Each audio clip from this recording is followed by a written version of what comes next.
السلام علیکم، میں عبدالستار، آپ الگ نیوز دیکھ رہے ہیں۔ طارق متین ہمارے ساتھ ہیں۔ اپوزیشن گرینڈ الائنس کی پریس کانفرنس ہوئی ہے جس میں پاکستان تحریک انصاف نے فوج کے متعلق بھی کچھ باتیں کہی ہیں اور پاکستان تحریک انصاف نے حکومت سے متعلق بھی کچھ باتیں کی ہیں۔ اس پر بات کریں گے، یہ اتحاد کتنا کامیاب ہو سکتا ہے یا نہیں۔ لیکن اس سے پہلے آپ سے درخواست ہے چینل کو سبسکرائب کریں، سبسکرائب کرنے کے ساتھ ساتھ گھنٹی ضرور بجا دیجئے۔ کچھ بدلاؤ ضرور آیا ہے۔ ٹی ٹی آئی کا اجلاس، ٹی ٹی آئی کا بڑا اجلاس، جی، تحریک تحفظ آئین۔ اب آئین کا انگلش میں اب یہ خیر جو بھی بنتا ہے، موومنٹ فار پروٹیکشن آف یا ریسٹوریشن آف کانسٹیٹیوشن، جو بھی اس کو یہ نام دیں گے، تحریک تحفظ آئین تو نام دیا جا چکا ہے، ٹھیک ہے۔ مجھے اس وقت اس کا انگلش ترجمہ یاد نہیں ہے، آگے بڑھتے ہیں۔ صحیح ہے۔ اس کا اجلاس محمود خان اچکزئی موجود، صاحبزادہ حامد رضا موجود، پی ٹی آئی کی طرف سے عمر ایوب صاحب موجود، اور پھر اسی طرح سے دیگر نمائندے موجود۔ اب یہاں کچھ اعلانات کیے گئے، کچھ عزائم کا اظہار کیا گیا۔ اچکزئی صاحب نے بڑی معنی خیز باتیں کی۔ وہ کہتے ہیں کہ اچھا نہیں، اچکزئی صاحب کی اس گفتگو سے پہلے میں ٹون ڈسکس کرنا چاہ رہا تھا۔ اچھا، اچکزئی صاحب کی جو ٹون ہے نا، مجھے آج وہ جو قومی اسمبلی میں ٹون تھی جتنی اگریسو تھی، آج مجھے اس سے کم اگریسو لگی، دھیمے تھے۔ عمر ایوب صاحب کی ٹون جو تھی وہ ذرا آج روٹین سے اگریسو ٹون تھی۔ اسی طرح سے صاحبزادہ حامد رضا صاحب ہمیشہ اگریسو ٹون میں ہوتے ہیں، آج کچھ اور زیادہ اگریسو ٹون میں تھے۔ تو یہ ایک فرق تھا جس کو میں بڑا نوٹ کر رہا تھا۔ انہوں نے کچھ اعلانات بھی کیے، کچھ عزائم کا بھی اظہار کیا۔ اور اچکزئی صاحب کہتے ہیں کہ ہمارا افواج سے کوئی اختلاف نہیں ہے اور نہ ہی الائنس کسی ادارے کے خلاف نفرت پھیلانے کے لیے بنایا گیا ہے۔ کوئی بھی ملک ایجنسیز کے بغیر نہیں چل سکتا۔ میں نے آپ سے کیا کہا تھا؟ اچکزئی صاحب جو ہے اس کے باوجود بھی یہاں سے آگے آ کر پھر اسٹینڈرڈ بات پر آئے۔ یہ آپ کو لو ٹون اور ذرا مفاہمتی ٹون، اور دیکھیے بات سنیے، ہماری بات کو سمجھنے کی کوشش کیجئے، یہ ٹون تھی۔ اس کے بعد جو تھی وہ پازیٹیو بٹ فرم، یعنی آپ اپنی بات سے پیچھے ہٹنے کو یا بنیادی اصولی موقف سے پیچھے ہٹنے کو تیار نہیں ہے۔ وہ پھر انہوں نے باتیں کی کہ اپنے دائرہ کار میں تحریک تحفظ آئین پاکستان کے سربراہ نے کہا کہ ہم واضح کرنا چاہتے ہیں یہ الائنس کسی ادارے کے خلاف نفرت پھیلانے کے لیے نہیں بنایا گیا بلکہ پاکستان کو بچانے کے لیے بنایا گیا ہے، کیونکہ ملک اس وقت خطرناک ترین دور سے گزر رہا ہے اور اسے بحرانوں سے اجتماعی سوچ کے ذریعے ہی نکالا جا سکتا ہے۔ انہوں نے کہا جب تک آئین کے دائرے میں نہیں چلے گا، جب تک آئین کے دائرے میں نہیں چلے گا، پارلیمنٹ پالیسیوں کا بمبا نہیں ہوں گی، تب تک مسائل کو حل نہیں کیا جا سکتا۔ ٹھیک ہے نا، یہ اگین باقی لوگوں کو انگیج کرتی ہوئی، ایون ایجنسیز کو، اسٹیبلشمنٹ کو، طاقتوں کو انگیج کرتی ہوئی، پارلیمانی طاقتوں کو انگیج کرتی ہوئی۔ ہمارا مطالبہ یہ ہے کہ فوج آئینی دائرے میں رہتے ہوئے اپنا کام کرے۔ جی، میں آپ سے یہی عرض کر رہا تھا نا۔ اچھا، یہ بڑا مناسب موقف ہوتا ہے۔ بات یہ ہے کہ ہر ادارے کا، ہر اسٹیک ہولڈر کا اپنا اپنا ڈومین ہے، اس ڈومین سے باہر نکلنا ہی مسائل پیدا کرتا ہے۔ ایز لانگ ایز ڈومین کے اندر ہیں تب تک مسائل نہیں ہیں۔ تو یہ بالکل ٹھیک بات تھی اور یہ مناسب بات کی اچکزئی صاحب نے، کیونکہ یہاں سے آگے جو ہے نا، تقریر سے آگے جا کر میدان میں آنے کا، میدان میں تقریر کرنے کا، لوگوں تک جانے کا، لوگوں کو انگیج کرنے کا مرحلہ شروع ہو رہا ہے۔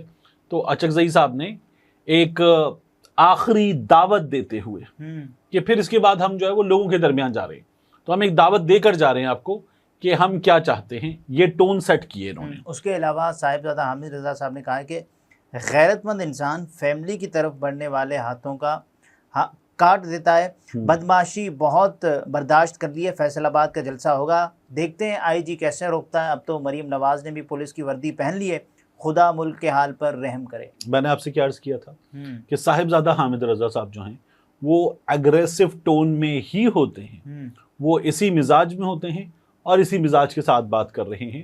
ٹھیک ہے، آپ اپنی اسٹریٹجی میں، اپنی باسکٹ میں تمام چیزیں لے کر چلتے ہیں، مطلب سختی بھی، نرمی بھی، گرمی بھی، اور پھر اس کے بعد جو ہے وہ سردی بھی، ہر چیز لے کر چلتے ہیں۔ اور آپ جہاں بات چیت کرنی ہے وہاں بات چیت کرتے ہیں، جہاں اگریشن دکھانا ہے وہاں اگریشن دکھاتے ہیں، جہاں نعرہ لگانا ہے وہاں نعرہ لگاتے ہیں، جہاں دھرنا دے کر بیٹھ جانا ہے وہاں دھرنا دے کر بیٹھ جاتے ہیں۔ تو it is always a mix of strategies, policies, narratives, tones, تو یہ آپ کو سب دیکھنے کو مل رہا ہے اس میں. عمر ایوب صاحب کہہ رہے ہیں کہ ججز کیس عدلیہ کے لیے ٹیسٹ کیس ہے، عدلیہ تعین کر لے کہ تمام ایجنسیوں کی مداخلت آپ کو قابل نیا بینچ بن گیا اس میں. جی قاضی فائز عیسیٰ صاحب جو ہیں وہ اس کی سربراہی کر رہے ہیں. نعیم اختر افغان صاحب جو ہیں وہ اس میں ہیں، اور غالباً یحییٰ آفریدی صاحب اب نئے بینچ میں شامل نہیں ہے، یہ نیا بینچ بن گیا اس میں. عمر ایوب صاحب مزید کہتے ہیں کہ بشریٰ بی بی کو چھوٹے سے کمرے میں بند کیا ہوا ہے، ان کو زہر دیا گیا، ان کو عمران خان کی کمزوری سمجھا جا رہا ہے، یاد رکھو وہ خان صاحب کی طاقت ہیں.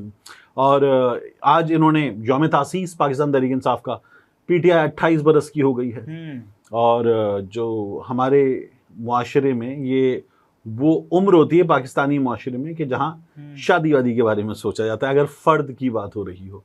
تو پی ٹی آئی نے جو ہے وہ اپنا اچھا جماعتی اتحاد وغیرہ تو بنا ہی لیا ہے، تو فیملی بڑی کر لی ہے.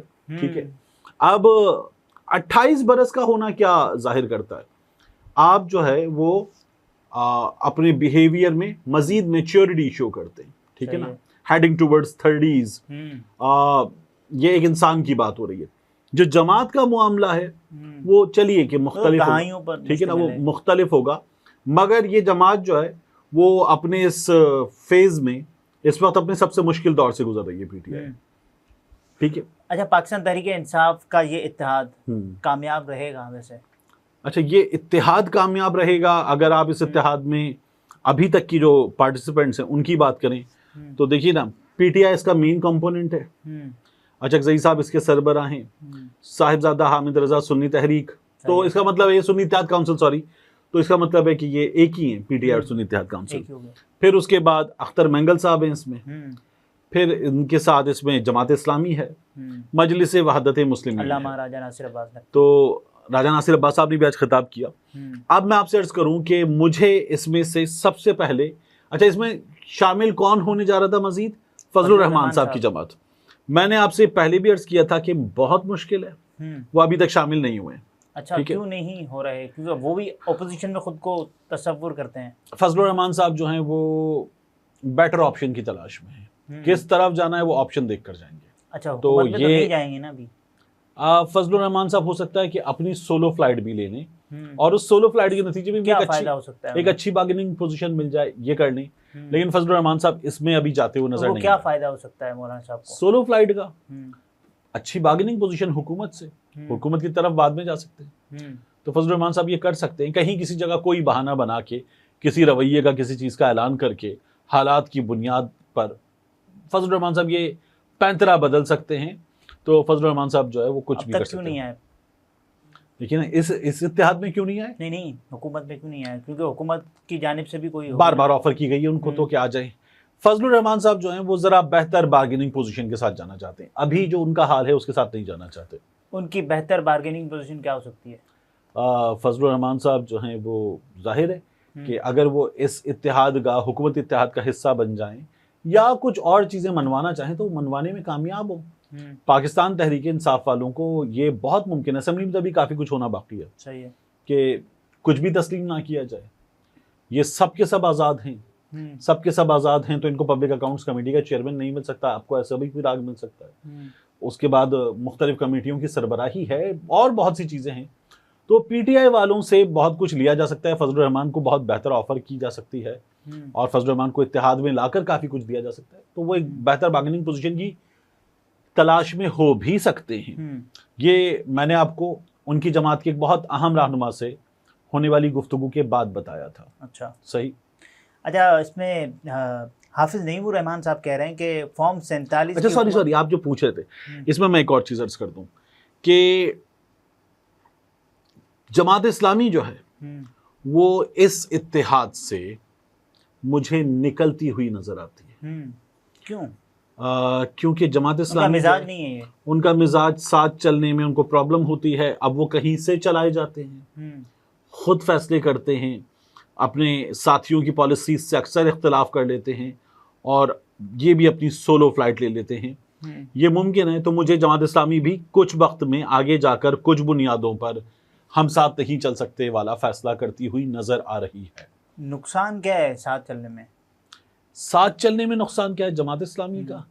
جماعت اسلامی جس طرح کی سیاست کرتی ہے نا، حافظ نعیم الرحمان کے آنے پر یہ امید کرنی چاہیے کہ وہ اس طرح کی سیاست نہیں کرے گی، لیکن وہ جماعت کا فیبرک ہے نا، جماعت کا جس طرح کا مزاج ہے اس طرح کا مزاج ہے۔ پاکستان میں پولیٹکس کرنی ہے تو ایسے ہی کرنی پڑے گی نا، جیسے وہ کرتے آنے ویسے ہی کریں گے نا، وہ اتنا جلدی تو نہیں بدل جائیں گے۔ حافظ نعیم الرحمان صاحب کے آنے سے جماعت کا رویہ مکمل طور پر بدل جائے گا؟ نہیں۔ تو جماعت جو ہے وہ ظاہر ہے کہ اس پہ یہ الزام آتا ہے کہ کافی کچھ کرنے کے بعد اسٹیبلشمنٹ سے کمپرومائز کرتی ہے اور چیزیں طے کرنے کے بعد جماعت الگ ہو جاتی ہے۔ تو یہ جماعت کی مجھے ممکنہ صورتحال نظر آ رہی ہے۔ اس میں بھی اگر یہ ہوگا نا کہ چلیے اسٹریٹ پر چل رہے ہیں اور کافی کچھ کر رہے ہیں، تو آپ کو جماعت لیسٹ ایکٹیو نظر آئے گی، یہ مجھے نظر آ رہا ہے۔ اچھا، حافظ صاحب کہہ رہے ہیں کہ فارم 47 کی حکومت کو مانتے نہیں، چیف جسٹس سے مطالبہ ہے کہ وہ ایکشن لیں، انتخاب ہو ہی نہ اور پھر سپریم کورٹ تماشا دیکھتی رہے، اس طرح معاملہ نہیں چلے گا۔ ٹھیک، تو اچھی بات ہے، سپریم کورٹ سے مطالبہ ہے، سپریم کورٹ سے مطالبہ ہے۔ سپریم کورٹ سے ابھی تک بہت مطالبات ہو رہے ہیں، ابھی تک تو کچھ بھی نہیں ہوا ہے، اور مجھے آگے کچھ ہوتا ہوا نظر بھی نہیں آ رہا۔ قاضی فائز عیسیٰ صاحب کی عدالت سے جو یہ کہہ رہے ہیں کہ ابھی تک کوئی بھی مداخلت کم از کم ان کو نظر نہیں آئی ہے، کسی جج نے الزام نہیں لگایا مداخلت کا ان پر۔ ہاں، یہ قاضی فائز عیسیٰ صاحب کہہ رہے ہیں۔ تو بہرحال مجھے جماعت اسلامی سے بھی، قاضی فائز عیسیٰ صاحب سے بھی مجھے امید نظر نہیں آتی ہے۔ اب آپ کا یہ سوال کہ یہ اتحاد پریکٹیکلی جب آ جائے گا، یہ لوگ پہلا جلسہ کریں گے 5 مئی کو کراچی میں، جی، پھر یہ 10 مئی کو فیصل آباد میں جلسہ کرنے جا رہے ہیں، مزید چیزیں ہمارے سامنے آئیں گی، یہ سکسیسفل ہوں گے یا نہیں ہوں گے؟ میں نے پہلے بھی آپ سے کیا عرض کیا تھا، جلسہ کرنا دیا جائے گا، میں نے آپ سے پہلے بھی عرض کیا کیا تھا، دیکھیے یہ سندھ میں جلسہ کر لیں گے، ابھی 28 کو تھا، وہ نہیں کرنے دیا گیا، اب یہ 5 کو کرنے جا رہے ہیں، یہ کراچی میں جلسہ کر لیں گے، یہ سندھ میں ایک آدھ اور مقام پر جلسہ کر لیں گے، ہو جائے گا۔ پیپلز پارٹی کا رویہ بحیثیت سیاسی جماعت نون لیگ سے بہتر ہے، یہ خیبر پختونخوا میں ظاہر ہے بہت اچھے جلسے کر لیں گے، یہ بلوچستان میں جلسے کر چکے اور ٹھیک ٹھاک کر چکے، اب رہ گیا امپیکٹ تو پڑے گا بگیسٹ پنجاب اور اسلام آباد، biggest battle ground Punjab. Punjab میں کیا ہوگا؟ پنجاب میں مریم نواز شریف صاحبہ کی حکومت جو اب تک کرتی آئی ہے اس سے آگے بڑھ کے کرے گی، صحیح ہے، نہ آنے دو، نہ جلسہ کرنے دو، روکو، پانی چھوڑ دو، انتظامیہ کا نہیں، انتظامیہ کا استعمال کرو، اجازت ہی مت دو، اور پھر اس کے بعد بندے اٹھاؤ، یہ سب کچھ ہوتا ہوا نظر آئے گا آپ کو۔ پانی چھوڑ دو تو جو ہے نا، تمام چیزیں ہو رہی ہیں پھر بھی پانی چھوڑ دو تو خراب کرنے والی بات ہے، یہ تو ہونے ہی نہیں دیں گے والا معاملہ ہوگا۔ تو سب سے بڑا معاملہ پنجاب میں ہوگا، یہاں امتحان ہوگا۔ آپ کو یاد ہے عثمان ڈار کی فیکٹری میں جلسہ کرنا پڑا تھا پی ٹی آئی کو، سیالکوٹ میں جلسہ جو تھا اس کو وہاں لے کر جانا پڑا تھا، اور لاسٹ مومنٹ میں انہوں نے وہ جلسہ کیا تھا، تو مریم نواز شریف صاحبہ نے شاباش حسن ٹویٹ کیا تھا، یاد ہے آپ کو؟ تو یہ وہ سچویشن نظر آئے گی ہمیں پنجاب میں۔